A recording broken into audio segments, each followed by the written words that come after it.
Today, we are going to be finding the name for the ionic compound Cr2CO3.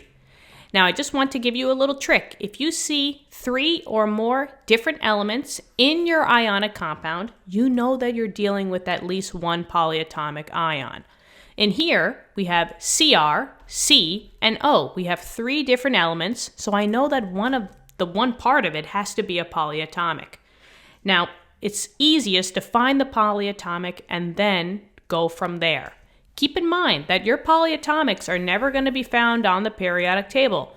You have to memorize them. So I just wrote out the one that we're going to be seeing here.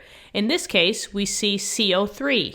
CO3 always has a -2 charge, which you should memorize, and that is always the carbonate ion.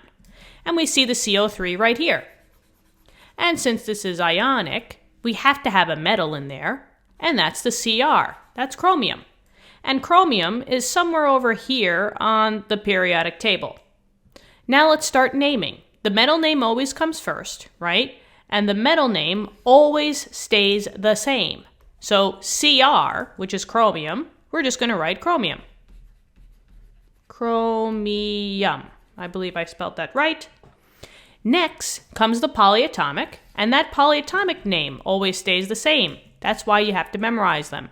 So this is carbonate. But now just do a check. Was your metal a transition metal? Yeah, it was, right? Chromium is in the transition metal block here, which means that you need a Roman numeral. And the Roman numeral always is the charge of the metal. Well, how are we going to find that charge? It's pretty easy.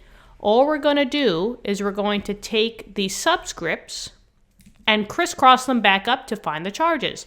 So there was 2 chromiums and 3 carbonates. This 2 crisscrossed up, telling me that my carbonate was a -2, so CO3, -2. And then this 3 crisscrosses up, telling me that the chromium was a +3. So Cr +3. The metals always have the positive charge. Now you just have to check. I know that carbonate is always a 2- or a -2 charge, so this checks out. And if that checks out, this has to check out, which means that the charge was a +3. So the Roman numeral you're going to put here is a 3. And now you finally have your answer. So Cr2CO33 is just chromium 3 carbonate. Guys, what do you think? Let me know in the comments. Give this video a thumbs up. Subscribe to the channel. Thank you so much for that. Good luck on your tests and quizzes, and I will see you in future lessons. Bye-bye.